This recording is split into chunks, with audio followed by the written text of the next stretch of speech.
ప్రియ సంగమా, ఇదిగో పోతుంది పాత సంవత్సరమే, దేవుడు నూతన సంవత్సరాలకు మీతో పాటు రాబోతూ ఉన్నాడు. కష్టాలు ఉండొచ్చు, బాధలు ఉండొచ్చు, ఇబ్బందులు ఉండొచ్చు, మరణాలు సంభవించి ఉండొచ్చు, వేదనలు గుండా వెళ్ళి ఉండొచ్చు, పడిలేసిన స్థితి అయి ఉండొచ్చు. ఈ స్థితే కదా నాకు ఇక రాబోతున్న దినాల్లో కూడా ఉండబోతుంది అనుకుంటే పొరబడుతున్నావు. అక్కడే అపవాది నిన్ను మోసం చేస్తున్నాడు. ఆ స్థితి నీది కాదు.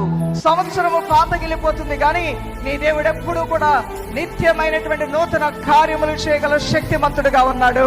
నూతన కార్యాలు చేయడానికి తన పదములో పరిగెత్తుతూ ఉన్నాడు. దైవజనమా, ఒక యెహోషువ లాగా నీ పిలుపును బట్టి నేను ముందుకు సాగిపోతాను ప్రభువా అనే వారు ఎవరైనా ఉంటే, నీ ద్వారా దేవుడు నీ కుటుంబానికి గొప్ప మేలు చేయబోతూ ఉన్నాడు.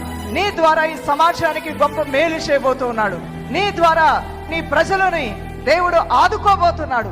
నేనే ఒక నిష్ప్రయోజకుడిని, నాకు నేనే సహాయం చేసుకోలేని స్థితిలో ఉన్నారు, నేను 10 మందికి కూడా నా మీద ఆధారపడే స్థితికి నేను తీసుకొని రాగలనా అనేటువంటి ఆలోచన నీకుంటే, నిజముగా నీ దేవుడు అంటున్న మాట ఏంటంటే, అవును, ఆయన నిన్ను లేవనెత్తి, నిన్ను బలపరిచి, నిన్ను ఆయన ఆశీర్వదించి 10 మందికి కూడా నిన్ను మాదిరికరంగా మార్గదర్శిగా ఉంచబోతూ ఉన్నాడు.